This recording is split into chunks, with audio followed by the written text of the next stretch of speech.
remember the first time I got stung by bees. I was in my backyard. I was eating Scooby Snack gummies, and a bee stung me, and it was the first time. And I swear to God, my vision went yellow. Okay. Yes, no, maybe. I don't know. Can you repeat? Yes, no. Yes, no. Yes, no. Yes, no. Yes, no. Yes, no. Yes, no. Maybe. Hello and welcome to Yes, No, Maybe, a Malcolm in the Middle watch-along podcast. My name is Willa. My name's Ryan. And we're siblings talking through the genius, world-defining show, Malcolm in the Middle, M and the M. World defining. So this episode is episode 14, Bots and Bees. It's about just that. Kind of a birds and bees riff. Oh. You didn't think about that? No, I did. This episode stuck in my mind a lot, mostly because of one haunting image that we'll get into later. I think you know the one. I think you know what we're talking about. A little overview here. In this episode, Malcolm and his Krellboyne friends are making killer robots for this competition where robots fight each other, which is a real thing, and we'll get into that later. BattleBots. Me and my dad went to go see it one time. Hal is alone for the first time in 18 years because Lois is visiting Francis in military school in Alabama because Francis has appendicitis. And so it's Lois with all those military school guys and the little crossover there. And, you know, and Hal also gets involved with the bot battling. Oh, he gets quite involved. It ruins his fecal mind. It ruins his fecal mind. Fuck. You've got a fecal mind. Yes, he gets a bit obsessed, falls down the rabbit hole there. The lack of Dewey and Reese this episode, I will say. And we're feeling it, folks. We're feeling it. Feeling the heat. But before we get into that, the cold open, really a sort of forgettable one. I mean, whatever, but they're at the arcade and they're scavenging their house for money. Jesus Christ. Are you okay? I didn't say too much. So they're at their house scavenging for quarter. They find a quarter, run to the arcade, play, lose, have to put in another quarter. And then they go scavenge what seemingly is not their house. Did you catch that? What? It's a different. They go into like a house that's not theirs. Really? At the end? No. I'm pretty sure. No, they go back into their house. No, it does not look like their house. It's not the same. Do we see it from the outside or the inside? No, we see it from the inside. No, you're wrong. You're wrong. If they were going to show them going into another house, they would show it from the outside. They wouldn't show it from the inside of a different house. But all the furniture is like, it's like grandmother. It's like a grandmother's house is what it looks like. Look, I'll be an adult about this. I was wrong. Okay? It's their house. It's their house, and I'm fucking ashamed. I believe it's the next episode, there is a storyline in which they're trying to go to the arcade, but they don't have money, so they get money from Lois's room. Yes. And so I wonder if they like took footage from that episode and repurposed it for this opening. I don't know. What? Them at the arcade? No, because they didn't end up actually going to the arcade. I think it was just a plot. Maybe point. they shot it and they didn't use it. I don't know. These theories are unfounded. It's just they went to an arcade set just for 2 shots in the opening cold open. Like that seems. Oh, that's interesting. I get what you're saying, but I don't care about it. So it's reminded me of the bouncy ball machine in Stefano's in our hometown growing up. Rubber balls, yeah. There were rubber balls in a gumball machine. Don't chew on those, kids. But one time we took $5 worth. You weren't even there. Yes, I was. Oh. I'll tell the story. Me and my boys, we got $5 in put into quarters. No, it was more than $5. It was like no, it was $5. It was like 10. No, because then it would be only 20 balls. So and it was more than that. We got a fuck ton of rubber balls and we put them in a bucket. And we went to the roof of Stefano's and we threw them off the roof. And it was at the top of a hill, so they just bounced down the entire road. It was a street, yeah. And so they were hitting cars and stuff. Pretty bad. Pretty Probably cool. illegal. Kind of similar to an upcoming episode of throwing things off the roof. Sort but we'll of. save that for later, ladies and gentlemen. So, yeah, we get into the BattleBot storyline. I love the Krellboynes putting in a tape and Malcolm's like, oh, it's not porn. Again, are they interested in seeing porn or are they like not? Yeah, the show never really gets into it. It just kind of uses porn as like, oh, they're boys. Right. You know? It's like, well, of course they want to watch porn. Well, like Malcolm's interested in it, but the kids are not. They go, The ew. kids aren't. Well, also, yeah, the Krellboyne kids are not. But also, Stevie goes, this is better because no one is excluded. And I'm like, is that an implication that Stevie's dick doesn't work? No, absolutely not. We should probably cut that. Why else would he say it? I don't know. You don't understand Stevie like I do. The first Homeo, now this. His dick doesn't work? I mean, he's just like, no one is excluded. I mean, I guess it's like, oh, we're not interested in sex. Yeah.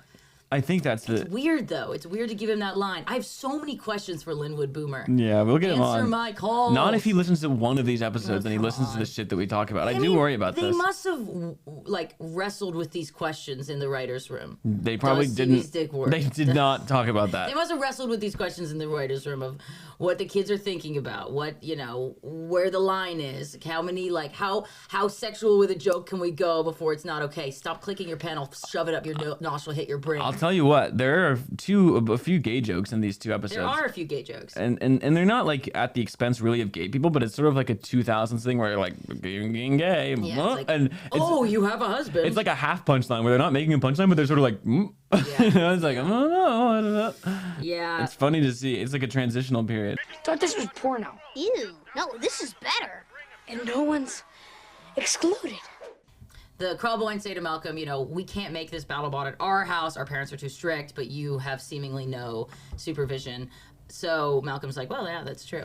So they decide to build this bot there and get underway with that. Sure. And speaking of no supervision, Hal's at home alone, sleeping in his bed alone for the first time, like I said, in almost 2 decades. And he's 18 years. Yeah, that's fucking insane. He gets it every night for 18 years. 18 What a goddamn lucky years. fucking man. Yeah, it's true. So he's missing Lois, and honestly, he's going crazy. He's eating chocolate fudge in his bed. Yeah. He's a madman. He needs his woman to tame him. Well, yeah, and then there's as many do. There's this through line that so Lois goes to Francis, and she's telling Francis about how Hal used to have a lower back tattoo of On his butt, not lower back. It's on his butt cheeks. well, that's the lowest of the back. Sure. He had Lois on his ass, and how he had a motorcycle, and he was this.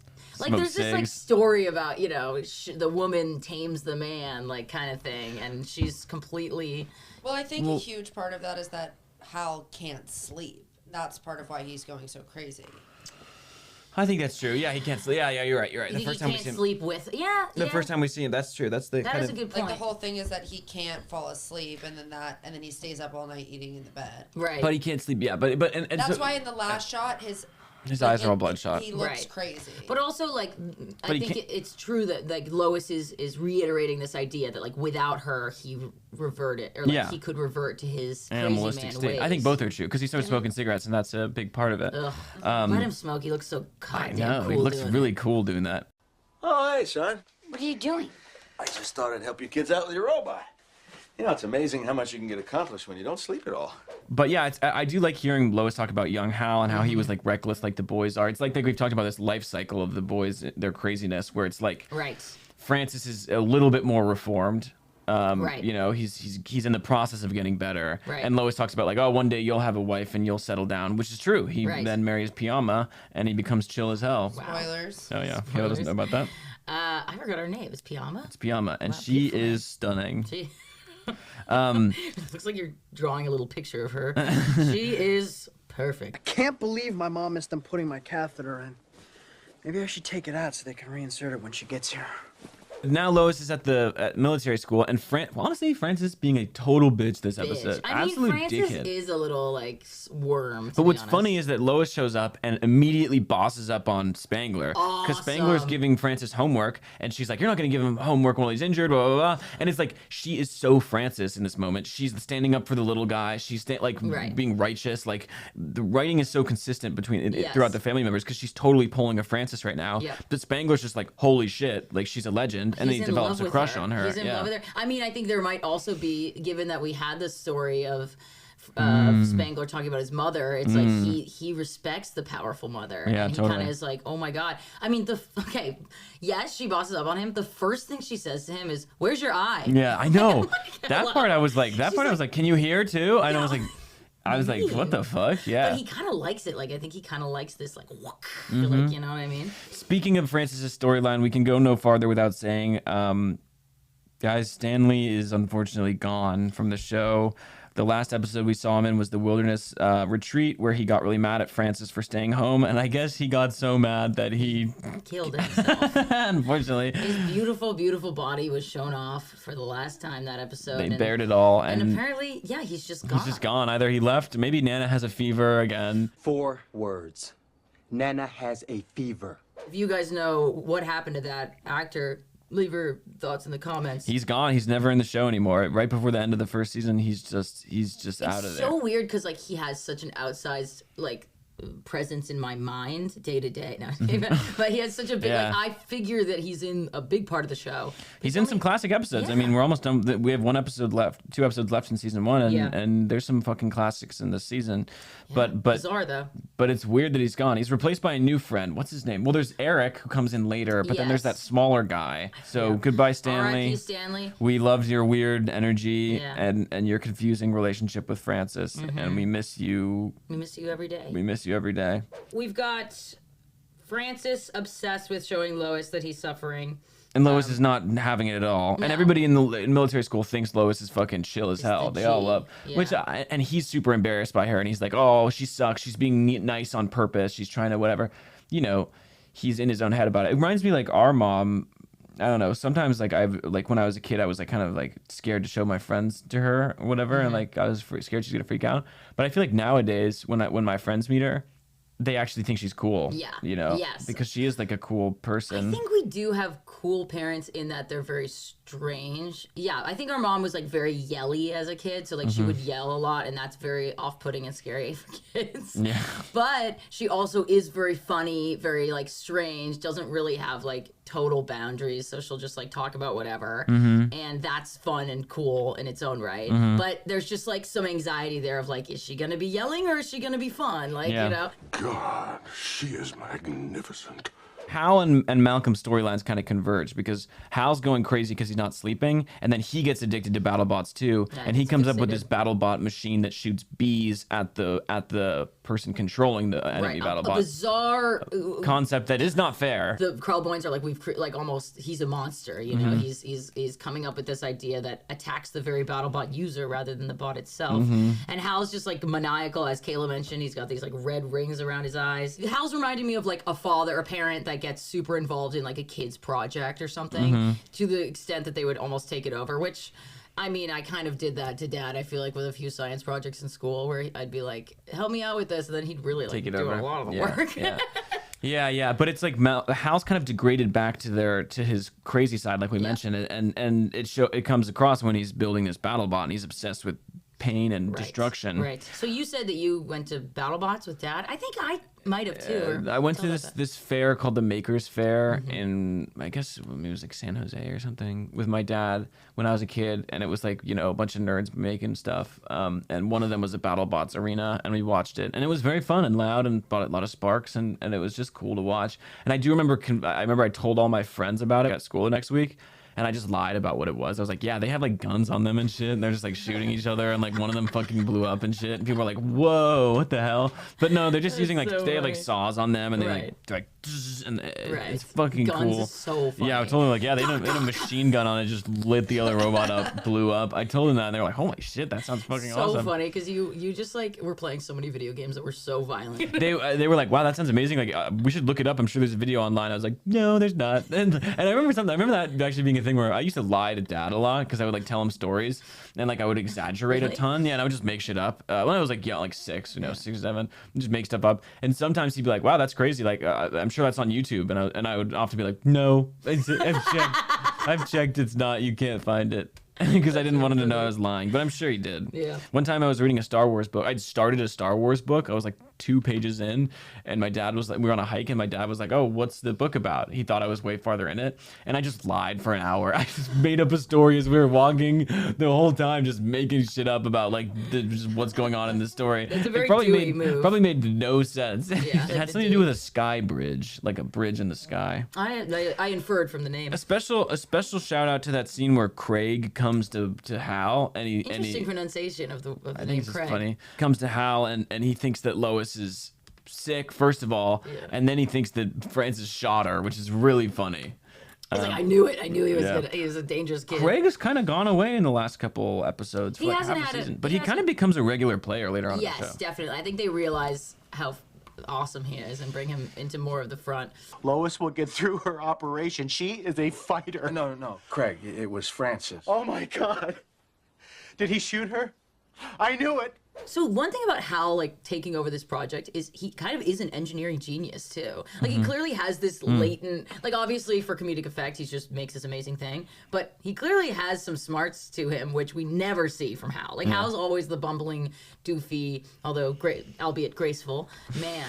But I love that he like kind of shows his hard sciences skills here. Yeah, he's a smart guy. I guess I didn't think about that, but it's true. He must have. I mean, he had different blueprints and everything. I guess he is a smart guy. Yeah, we don't even see.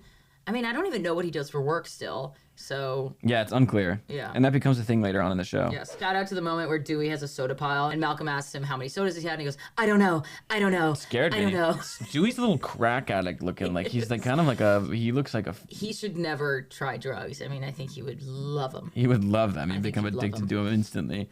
Look, I can write on my tongue. Francis' storyline, like there, she cleans him with a towel. What's it called? She washes him. Sponge bath. Sponge bath. She gives him a sponge bath, and they have this conversation, and their relationship kind of blows up, comes to a head. He's basically like, "You should leave." It's pretty sad. Yeah, he really blows up at her because he just can't trust. I mean, it's sad. He just can't trust anything that Lois does. Yeah, he thinks that she's being nice on purpose to spite him. Like it's this weird reverse psychology. Yeah, he thinks ulterior she's doing. motives. Yeah, it's pretty sad. But then things kind of come together when she has a few hours before she has to go, so they go to this gay rodeo that's in town, and it's this sweet last shot with the two of them where the camera's pulling back, and he's like, "Do you think anybody else is here with their mother or whatever?" And it's all guys with their mothers. It's very sweet. Yes, I mean, is that a joke about gay men and Like their their mothers? moms? Yeah, or maybe it's confirming finally that Francis is gay. Yeah. I mean, I think he could definitely be bisexual, but I don't think he'll ever have the gall to try it. Maybe him and Eric. Or I mean, maybe him and Stanley. We've talked about I think that. him and maybe there was a lover's quarrel and he left. That's true, yeah. A lost episode. We should write it. Hal makes this machine that has bees. There's a fight between Hal and Malcolm, and then... Well, okay. Hal completely fucking humiliates and completely denigrates Craig in a way that their relationship will be forever what does he do? What does he do again? He sits on the man. Oh, yeah. And is spanking his stomach And and, he is puts saying, his butt in his "Call face." uncle, say uncle," and then Craig says dunkle, which is very clever. And then he says, "Well, now you have to say it in my butt." Yeah. And he puts his butt in his face. I mean, it is just, I would never come back from that. I mean, Hal's going crazy, and we've seen Hal kind of be unhinged this episode. Well, it's funny because Craig but he does and Hal look good. Hal and Craig have always had this relationship of Hal kind of being oblivious to Craig's like love for the wife, but now you kind of get he gets some payback here of punishing Craig, putting his butt in his face like his a beautiful butt, like he's in like he's a jungle cat. This is some sort of predator ritual. Pheromones in the ass. Yeah, sure. And so anyway, in this tussle, the bee machine is clicked. The battle bot, and wouldn't you know it, a million bees go on Hal, and it's a really haunting shot. It's a real really bees, I know it's real bees, but it is a really horrifying image because Hal already looks really fucked up and scary because he's all tired and shit, and then all the bees around his face. It's really deeply unsettling. It is. It's actually a horrifying image that like would be great in like a horror movie. Yeah, I mean, isn't it kind of like The Village? Yeah, the Wicker Man. Yeah, Wicker Man. Yeah, it is. But yeah, it always stuck with me as a kid. I mean, that shot is truly haunting. Call animal control. No, he's like, call the neighbor. No, he says, call animal control. And Malcolm's like, we don't have the phone. You ripped it out of the wall. He's like, go to the neighbor. They won't let us over anymore. Do something. just some moments to shout out. I do love Spangler's obsession with Lois is so funny. Like him coming up and saying, like repeating something Lois said that was funny. He goes like, ha ha, rubbing it in. And Lois is like, all right. And then he goes, anyone up for doubles? Yeah. And she goes, nope. It's so pathetic and so funny. I mean, God, she is super fucking cool. I want to grab a beer with her so bad. Yeah, she never really drinks beer. I mean, she does She get gets drunk. drunk with Caroline one time. That's true. So it's just a well plotted episode, I thought, where is. the Hal storyline makes a lot of sense on its own, but then the way that it comes into the bot one is pretty good, and then that it has a nice ending where it's like his own hubris, his own craziness leads to the bees, and the bees lead to him getting covered, and it's like he's like now he's learned his lesson. Like he got covered in bees. There's your little moral for you, you know, like right. don't. Classic plot. It's of like the bees. yeah. It's a parable. Right. Rubbing it in. I think my one critique would be wanting like more of a moment of the Krellboynes realizing their projects getting taken over. Yeah. It It does. All of a sudden, the Krellboyne's like, your dad's taking over. He takes over very quickly. And it's like, I would have loved him to be like more master manipulator, I know. controlling them. Because I just think the Krellboynes, those boys are just great actors and they're so funny. They show up more. They do. They have a larger But role. I agree, it's missing one scene where that threat becomes And I could have used more Dewey, could have used more Reese. They're kind of like little latchkey, little minions of Hal this episode. It would be nice to be those little boys actors and be like, this episode, you just chill. And they're like, nice, dude. Yeah, it's true. You just drink a ton of soda. Yeah, well, that's probably fake. No, they didn't fake that. He drank 50 cans of soda. All right, well, that's episode 14, right? I don't know what else to say, really. Yeah. I would say fun episode. Oh, the VFX shot of the bees coming out of the cannon is also funny. It's like clearly like really cheap. I think it's good. It wasn't bad, but it's funny. Yeah, an episode that stuck out in my mind because of that horrifying shot of Hal with the bees. Although you can do that, bees, they'll be they're not violent. You're more scared of bees than me. I used to be. I think I think I could be a beekeeper at this point. I'm so comfortable. I remember the first time I got stung by bees. I was in my backyard. I was eating Scooby Snack gummies, and a bee stung me. And it was the first time. And I swear to God, my vision went yellow. Okay. And I thought that I was turning into a bee. I was like 6. I was like, oh God, like bee boy. It stung me, and I was like all the sheer pain. I was like, and like the world was yellow for a second. I swear. It's probably because you pissed yourself. Their mom, a couple months ago, we were together and we were hiking, and she was like, ow, on her ass, and a bee was in her pants. It stung her ass. Inside her pants? She was like, what the hell? And then later she was drinking tea. She goes, ow, a bee was in her tea, stung her lip. Really? Yeah, and both times she kind of like laughed it off. I was like, what? She was so did her chill lips about swell it. up? Yeah. Yeah, she was like, yeah, it was so weird. That's kind of badass. It was really weird, yeah, but she's kind of sick for that. Okay, well, tune in next week for Malcolm in the Middle episode 15. It's called Smonday. Smonday. It's a good one. It's a pretty fun one, yeah. But this is a great app, and I'm glad we talked about it today. I'm glad so too. Oh, we have to do one clarification. Our sister was the valedictorian of middle school. Oh yeah, we messed that up last week. We got a lot of angry texts from Olivia. She was the valedictorian, and Olivia's like, "You think they would let the salutatorian give a speech at graduation?" And I it's was like, we don't remember you speaking. Yeah, we had no idea. It was not a memorable speech. Well, meanwhile, I was the speaker at my high school graduation. Amazing. They show it to every senior class on the first day of school now. They're like, do not do this. They do. They show it every single. They get them all in the gym and they show them my speech. Really? Yeah, they do. That's really actually kind of cool. Yeah, it is cool. I didn't speak. I was spoken to. Not at graduation or in your entire high school career. All right, thanks, guys, and I'll see you next Bye, guys. You're not the boss. You're not the boss. Yes, no. Yes, no. Yes, no, maybe. I don't know.